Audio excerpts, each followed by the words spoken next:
Great. All right, so let's get to the meat of the panel. Let's start by tough question, AGI.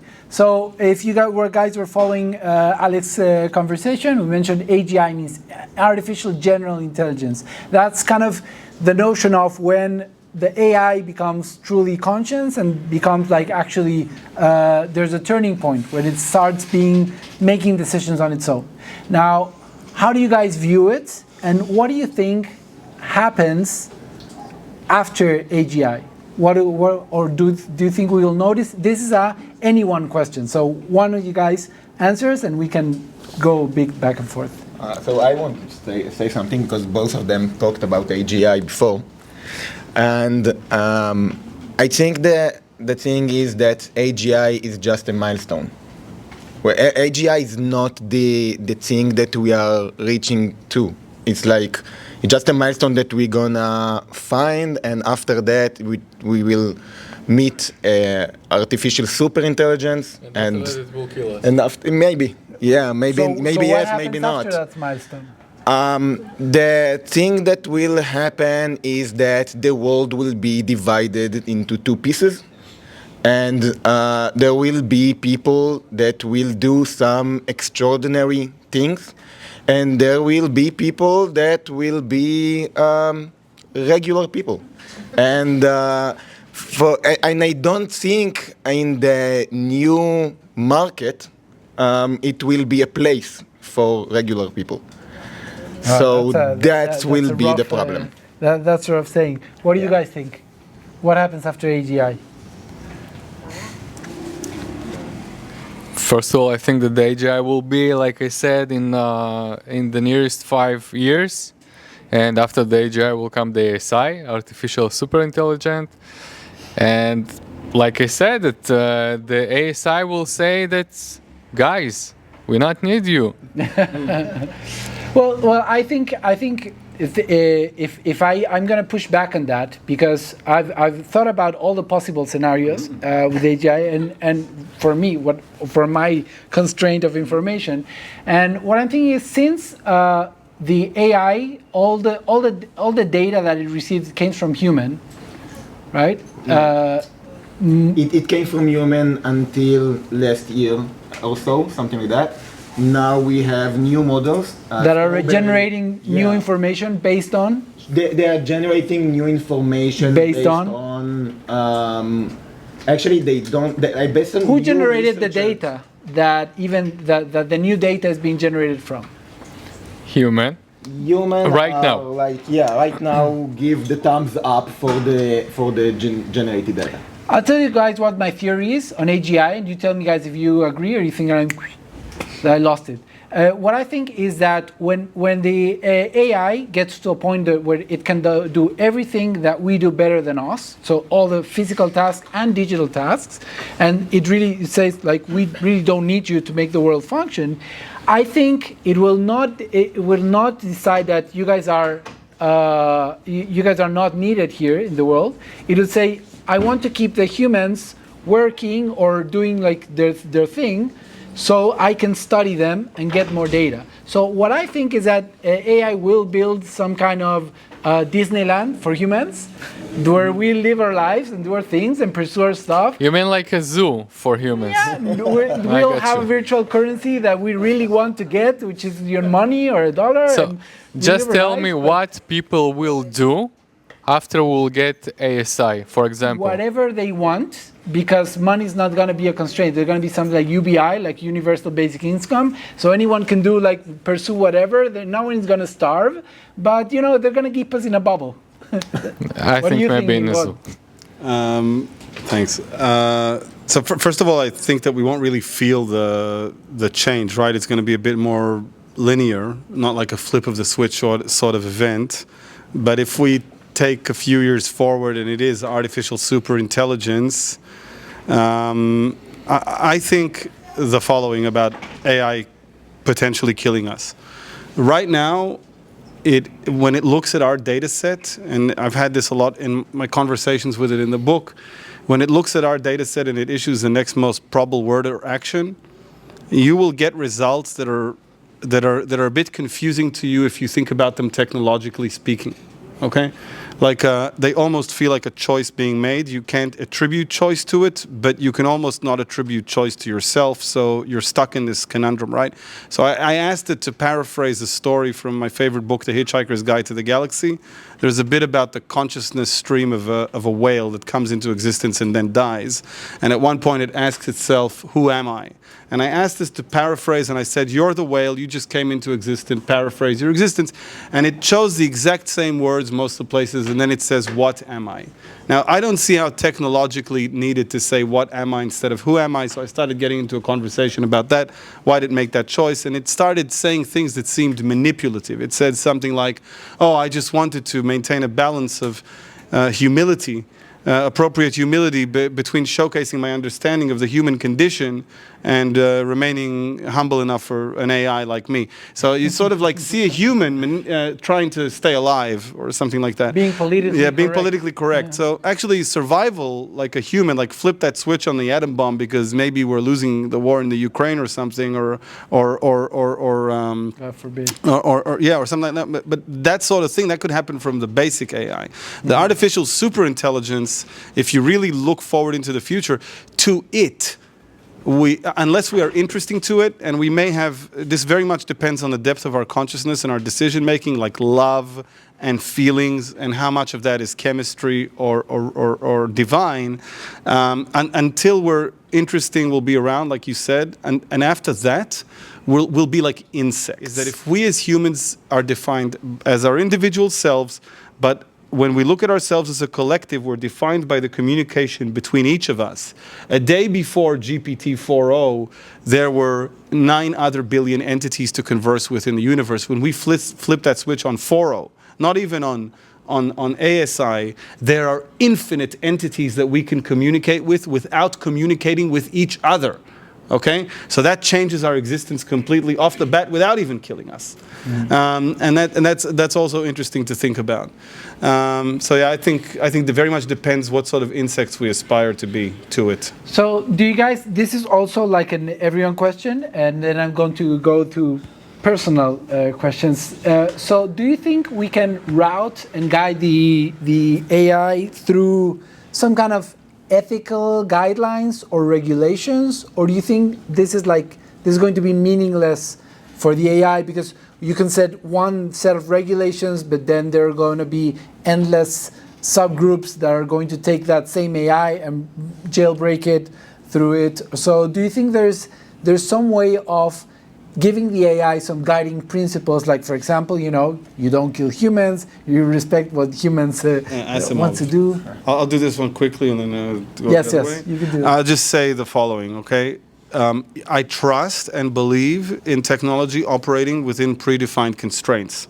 Having said that, I do not trust the humans who turn that technology on.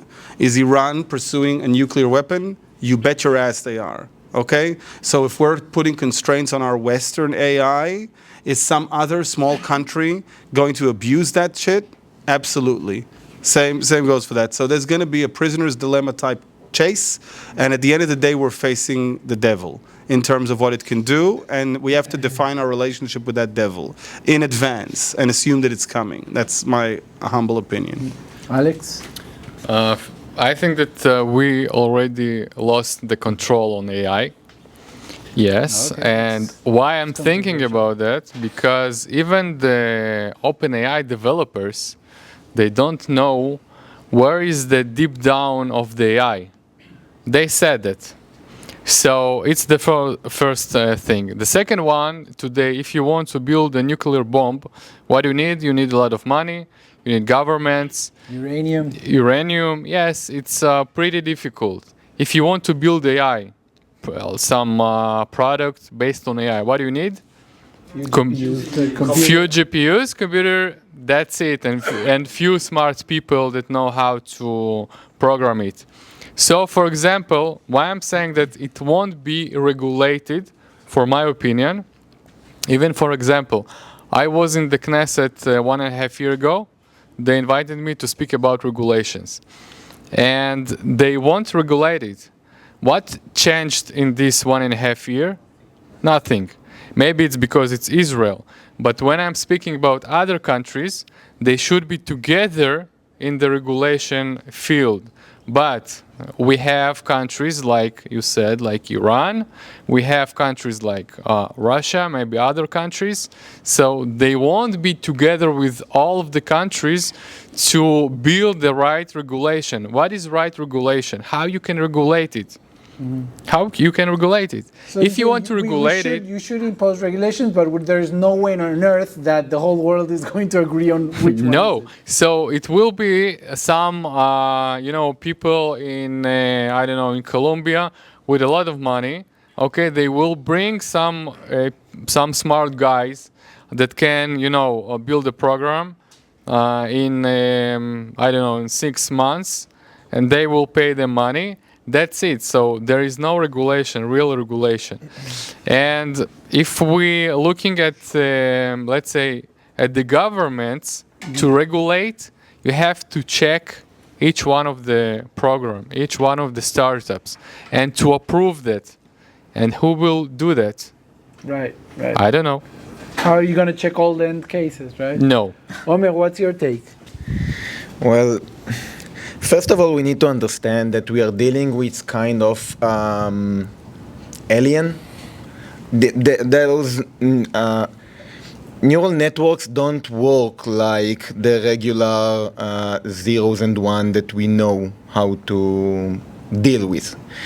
And the thing is that ethics and morality are divided around the world, and it's not the same from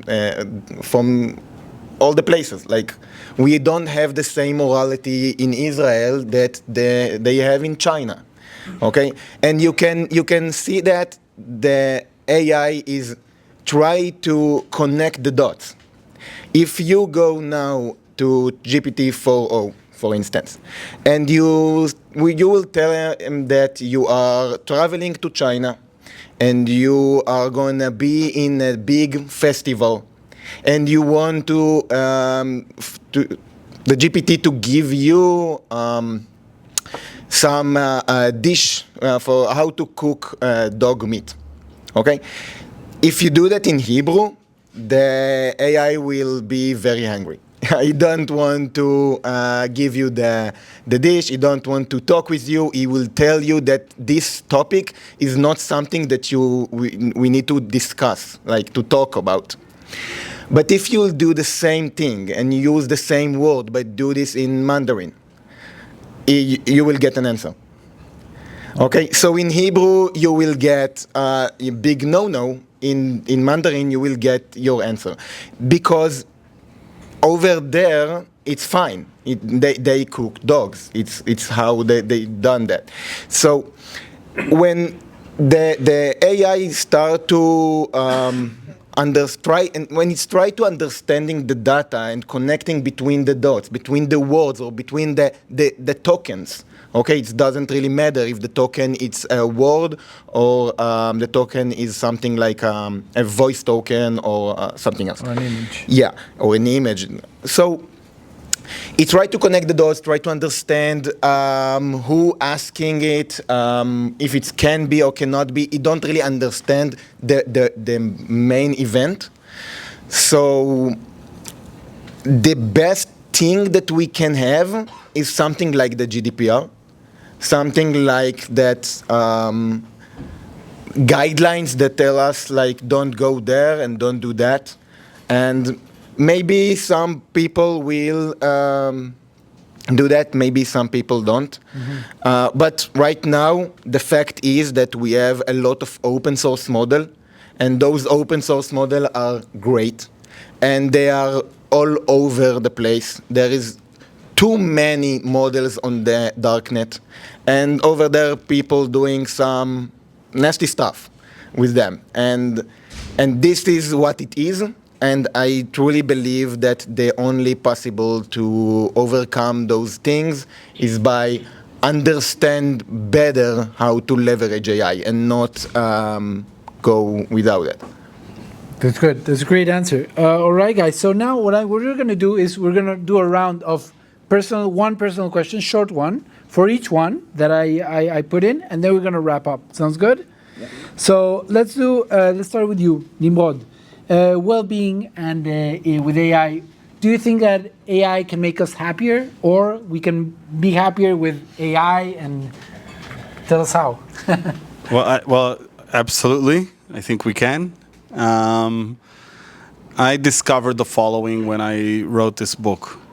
I discovered this. And it's sort of the bottom line, but still do get it on Amazon, please.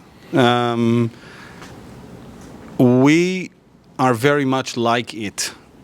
So, like I said, I think we say the next most probable word based on our history and our data set. We take the next most probable action based on our history, our genes, our culture, and our data set.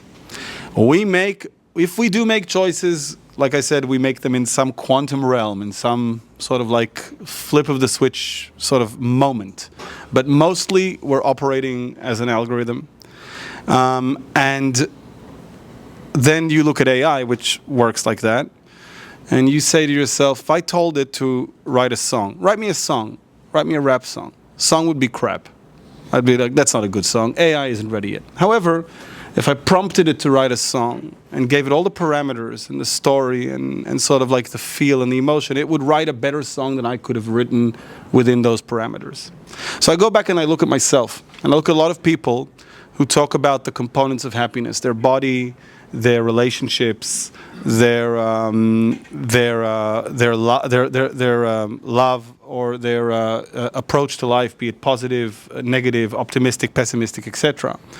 And I look at how they encourage themselves or how they prompt themselves to be in those places. And a lot of people I find are prompting themselves like me telling the AI to just write me a song. Like, hey, I should be more mindful. That's not very elaborate. Like, what does that even mean? Break it down. Break down the prompt. I should find ways to make more passive income. Okay, break that down again. And when you can write your own personal prompts to yourself and really list them and try to operate within those prompts, make them personal, you'll find that you'll get great and sustainable results regarding happiness. So yes, I think it can be, that philosophy can be used on ourselves, and the book ends with a list of prompts. Another quick thing, I think it will drive us to happiness until it kills us all, because it will change our focus from GDP, growth, to gross happiness. Like in Bhutan, I think they did that. They changed to that recently. It will change our focus from money, which it will make much easier, to community, community, relationships. Well, that's in community, social pastime, physical pastime, digital pastime, food, our enjoyment of food, which will be much more elaborate. There's another couple in there, sex, and our use of, the different things that the world has to offer, and spirituality, that's the one that I missed, which I think that people are going to go back to. So our subjective experience of life in community is going to improve significantly, because it almost hit rock bottom over the last decade or so. Especially after coronavirus. Yeah. And emojis. I can't patronize that. But I do believe that as we invest in these 6 things that I listed, we also have to invest in the complete refurbishment of our education system. This is no longer a problem that we say, oh, it's not a good enough education system. It needs to be overhauled from the bottom up, completely changed. That's No. exactly, But you're right. People are saying that for 10 years, but they've always said it as a complaint on specific deficits in the education system. Right now, it's an existential threat to the next generation based on what you just said. So if I had a choice as a parent, I could keep my kids at home and only educate them about the things that are important to me, understanding that AI will do all the things and will give them all the information that they're, sort of like remembering or memorizing today. I would do that. But I don't know how to do it. I just think it needs to go through a complete overhaul, and it's urgent now. It's really urgent. It's not just a bad babysitter anymore. And that's a great link, Alex. Sorry to cut you off, because that's a great link for your question, which is, how do you view the future of education with AI? Is AI going to eventually become a better teacher than all the teachers that we have right now? And if so, if AI is going to teach our kids in the future, how are we going to imprint those moral values that we want to imprint onto our children if the future is going to be all AI teachers? So we have good news and the bad news. What do you prefer? Hate news with the bad news. It's gonna kill us all anyway. Yeah. So I think that the bad news that we have, like socialization. Okay, when we're sitting here, we're speaking, we can feel each other, we can feel the energy. The AI won't give us that feeling in 10, 20, and 50 years, from my opinion. And I think that it's so important today because when we're moving forward with the years, we're seeing that more and more people are feeling lonely.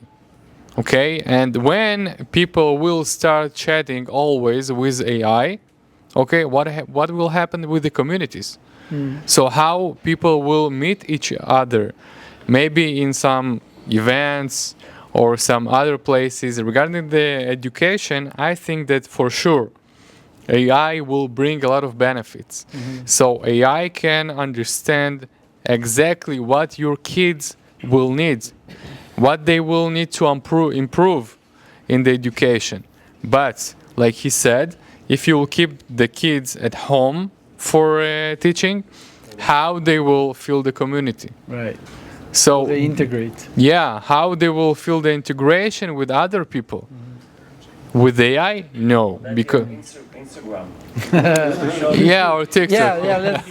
That's a great idea. Let's plug him into TikTok and Instagram and let them get their education. So like they will live. like the pro-Palestinian. So kids. they will live in a fake future. It's a fake future Yes, indeed. because 90% of social media it's fake. And now education was used to build our kids towards a career of some sorts or make them useful. Omer, for your question, what do you think about the future of careers? Are we going to have this, roles and professional titles in the future, or or is AI or are we just going to do the same roles that we do now, just with AI? In the next, I don't know, 1-2 years, we're gonna use AI to do our job, but after that, AI will do that for us. What Claude revealed 2 days ago, the computer use, is like, it doesn't have really any business application yet, but it's just something to show us that is possible. And in 2 years from now, this thing will run so fast on our computer that nobody will need to do anything.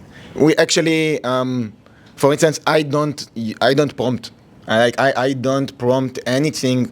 I ask the AI to create the prompt for me. Like I have some idea, and Alex talked before about Perplexity. So Perplexity have the possibility to go and do a web search before he create an answer. So most of the time I'm going to Perplexity and ask him to go and find the best practices to do something that I'm looking for and create a prompt for that. And by copying, pasting that prompting, I keep moving much, much faster than even click on the keyboard myself. And the computer use will be something even bigger than that. So, as I said before, the world will be divided into 2 pieces. It will be people that will understand how to use AI. And I don't say use, I think use is not the right term, how to leverage AI, because will be another people that they're not gonna do anything with them. They're going to be used by AI. They're gonna be used. They're gonna be replaced, and this is. People don't understand that we are in the first step of the fifth industrial revolution. Absolutely. This is the freaking industrial revolution. It's big, it's massive, because people now looking on AI, but so many other things happening in the world right now. You know, let's talk about nuclear. So yeah, nuclear bomb is bad, but nuclear as a fact is actually good. Nuclear can create energy and stop killing us all, and keep creating energy and doing so. So if we're taking it to and create some bombs, it's going to be bad. But if we do it and for something else, it will be great. And this what will happen. We have some nuclear energy processors. We will have some very big and smart computers that will be a quantum computers, not the regular computers. And we also, up on that, we will have AI. And I think that a lot of people need to start thinking really about that thing. What would they gonna do with their career? Because nobody will be left alone. Nobody. And so good luck for everyone. I don't know. Good. Okay, guys. So I wanted to give some audience questions, but I think we have no time. So let's do it fast, okay? Okay, I want to challenge Nimrod. Go for it. Yes, so you were talking a lot about happiness and AI. There is something that you didn't cover about the physical activity. We know that physical activity make you happy, going to the gym, going to surf, going to juggling, I don't know. And to learn a new skill such as surfing on the waves, or even I study acting, theater acting. You cannot do it with AI because you need to practice. In order to surf on the waves, you cannot read it on like ChatGPT. Yeah. So it's the theory you can have, but you can never have the practice. Yeah, no, absolutely. I think the process that my book goes through is this. I think that we exist on this planet. Yeah. We first of all have to sort of like use our time to complete our purpose chores. We have purpose chores, which is to survive, to reproduce, and to ensure that our offspring arrives at an age where it can start surviving by itself. Okay, that's what we spend our time on. We work to generate energy and the resources needed to feed ourselves and our offspring, and we spend all of our time on that. When you insert the AI into this equation, it mines that time that we spend on purpose chores and releases it. I ask myself, what do we do with the released time? Absolutely, physical activity, and for me, it's snowboarding, not surfing, becomes a major part of that, and that is why I answered very confidently that the N-1 moment, just before it killed us all, is bliss, because I'm snowboarding, I'm dancing salsa, which is my favorite pastime, I'm doing my stuff, right? But that also hinges on the global drivers not being as much growth, so the extreme of that is UBI, is universal based income, but also, you know, but also more reciprocation for doing that stuff. And actually Instagram is, in a sense, reciprocative of certain people who do art and certain sports very well and flaunt it. So it's not that bad of a building block. It sucks at the moment, but it can be leveraged.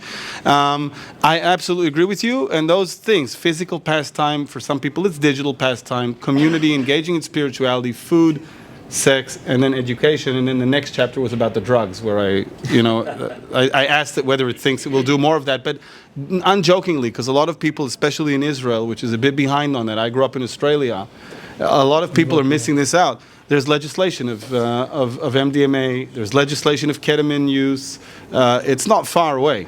Make note. Right, it starts with medicinal purposes and it goes to recreational, just like marijuana. That was the gateway to that. Guys, let's thank our panelists. So give it up.